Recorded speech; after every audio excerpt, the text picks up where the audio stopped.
ഞാൻ ഇന്ന് രണ്ട് മൂന്ന് കാര്യങ്ങളെക്കുറിച്ച് കുറച്ച് സംസാരിക്കാൻ ആഗ്രഹിക്കുന്നുണ്ട്.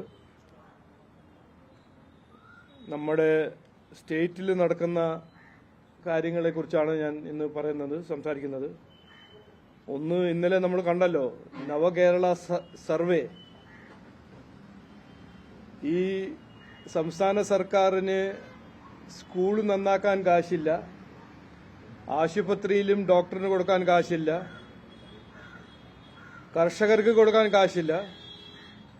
പക്ഷേ ജനങ്ങളുടെ 20 കോടി രൂപ എടുത്ത് ഒരു നവകേരള സർവേ അവരുടെ ഇലക്ഷന് വേണ്ടി ചെയ്യാൻ അവർ ശ്രമിക്കുന്നു.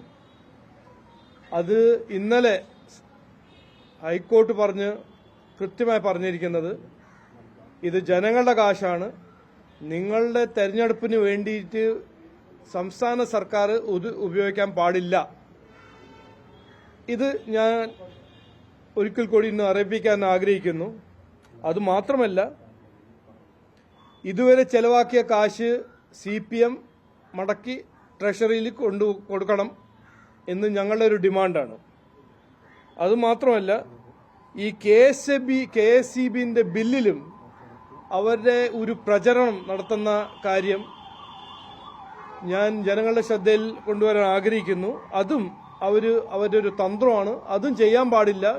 ജനാധിപത്യ സംവിധാനത്തിൽ ഇതൊരു മിസ്യൂസാണ് CPM ചെയ്യുന്നത്. 10 കൊല്ലം ഭരിച്ച് നാടിനെ നശിപ്പിച്ച് ജനങ്ങളെ ദ്രോഹിപ്പിച്ച് ഈ CPM ഇന്ന് ചെയ്യുന്ന കാര്യങ്ങൾ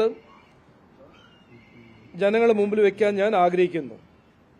ശകലെങ്കിലും ഉളുപ്പുണ്ടെങ്കിൽ, ഇത് എന്റെ ഡയലോഗല്ല, ബഹുമാനപ്പെട്ട മുഖ്യമന്ത്രി പ്രതിപക്ഷ നേതാവാകുമ്പോൾ പറഞ്ഞ ഒരു കാര്യമാണ്, സർക്കാരിലിരിക്കുമ്പോൾ പ്രതിബദ്ധതയും ആത്മാർത്ഥമായി പ്രവർത്തിക്കുന്ന ആൾക്കാരായിരിക്കണം സർക്കാരിൽ. അത് ചെയ്യാൻ കഴിയുന്നില്ലെങ്കിൽ, ശകല ഉളുപ്പുണ്ടെങ്കിൽ രാജിവെക്കണം, പുറത്തു പോകണം. അപ്പോൾ അതൊന്ന്.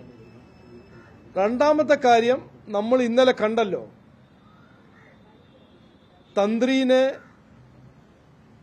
കോർട്ട് ബെയില് സമ്മതിച്ചു. അത് മാത്രമല്ല, പ്രൈമ ഫേസി ഒരു കേസ് ഇല്ല എന്ന് കോർട്ട് പറഞ്ഞു. ഈ രണ്ട് കാര്യങ്ങളും, നവകേരള സർവേനെ കുറിച്ചും ശബരിമല കൊള്ളയെ കുറിച്ച് ഞാൻ ഒക്ടോബർ 3-ാം തീയതി പ്രസ് കോൺഫറൻസിൽ കൃത്യമായി പറഞ്ഞ ഒരു കാര്യം ഞാൻ ഇന്നും റിപ്പീറ്റ് ചെയ്യുന്നു.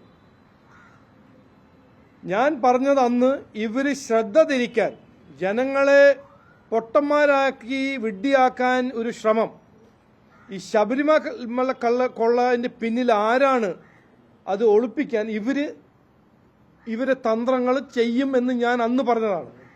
അതാണ് ഇന്ന് കൃത്യമായി സത്യമായി മുമ്പോട്ട് വരുന്നത്.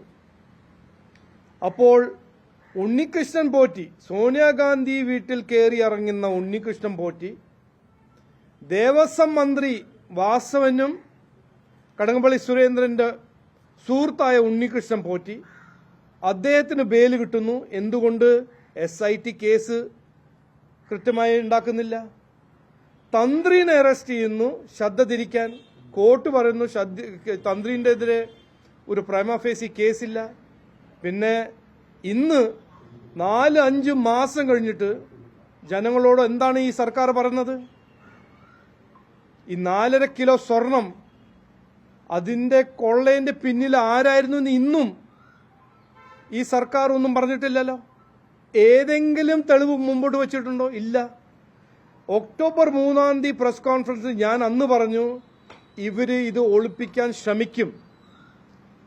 അതുകൊണ്ടല്ലേ 4 ദിവസം മുമ്പേ ഇപ്പോ ഗോവിന്ദ മാഷ് പറഞ്ഞ്, അല്ല ശബരിമല കഴിഞ്ഞു, ഇഷ്യൂ കഴിഞ്ഞു.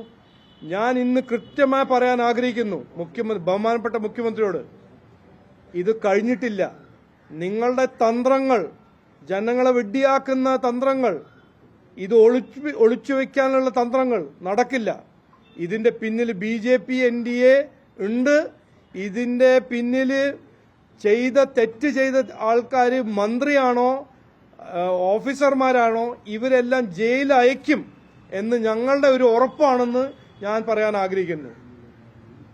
ഞങ്ങളുടെ ആഭ്യന്തരമന്ത്രി അമിത്ഷാജി തിരുവനന്തപുരത്ത് വന്നപ്പോൾ ഒരു വെല്ലുവിളി, ഒരു ചാലഞ്ച് ആയിട്ട് മുഖ്യമന്ത്രിയോട് പറഞ്ഞു, ഈ കൊള്ള ശബരിമല കൊള്ള നിങ്ങൾക്കൊരു സിൻസിയറായിട്ട് ആര് ചെയ്തു എന്ന് കണ്ടുപിടിക്കാൻ താല്പര്യമുണ്ടെങ്കിൽ, ആത്മാർത്ഥമായി സിൻസിയറായിട്ട് നിങ്ങൾക്ക് ഇതിന് പിന്നിൽ ആര് ചെയ്തു ഈ തെറ്റ് എന്ന് കണ്ടുപിടിക്കാൻ നിങ്ങൾക്കൊരു താല്പര്യമുണ്ടെങ്കിൽ CBI അന്വേഷണം CM ഡിമാൻഡ് ചെയ്യണം, ചീഫ് മിനിസ്റ്റർ ഡിമാൻഡ് ചെയ്യണം. എന്തുകൊണ്ട് CBI ഇതുവരെ SIT ഇൻവെസ്റ്റിഗേറ്റ് ചെയ്തിട്ട് ഒന്നും കണ്ടുപിടിച്ചിട്ടില്ലല്ലോ? ഇത് ഒരു മൾട്ടി ജൂറിസ്ഡിക്ഷണൽ ക്രൈം അല്ലേ? തമിഴ്നാട്ടിൽ ഇൻവോൾവ് ആണ്, കർണാടക ഇൻവോൾവ് ആണ്, കേരളത്തിൽ ഇൻവോൾവ് ആണ്.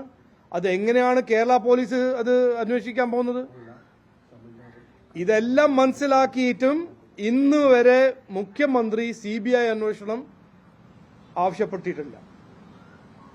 ഞാൻ ഇന്നും അദ്ദേഹത്തോട് ഏറെ ബഹുമാനത്തോട് പറയുന്നു, ഇത് ഒരു സാധാരണ കൊള്ളയല്ല, ഇത് എക്സാലോജിക് പോലൊരു കൊള്ളയല്ല. ഇത് എത്രയോ ലക്ഷങ്ങൾ വിശ്വാസികളെ ദ്രോഹിക്കുന്ന ഒരു കൊള്ളയാണ്. ഇതിന്റെ പിന്നിൽ ആരാണ് നമ്മൾ കണ്ടുപിടിക്കണം. ഇത് താങ്കളുടെ ഉത്തരവാദിത്വമാണ്. ഒരു കോൺസ്റ്റിറ്റ്യൂഷണലി സോൺ ചീഫ് മിനിസ്റ്ററിന്റെ റെസ്പോൺസിബിലിറ്റിയാണ്. ഇത് ഒളിച്ചു വെക്കുകയല്ല നിങ്ങൾ ചെയ്യേണ്ടത്. ഇന്നും ഞാൻ അദ്ദേഹത്തോട് റിക്വസ്റ്റ് ചെയ്യുന്നു, CBI ഇൻവെസ്റ്റിഗേഷൻ നിങ്ങൾ ആവശ്യപ്പെടൂ.